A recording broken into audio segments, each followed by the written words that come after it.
The kitchen is one of the areas on your house with more usage and more plumbing connections.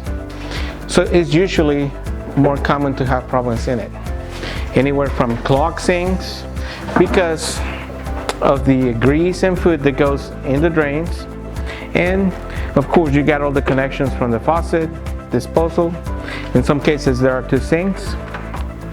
And of course there is a lot of usage in this area because this is one of the common areas that we use this the most. Here we're going to check into a leak that we have under the sink and check for any other potential problems.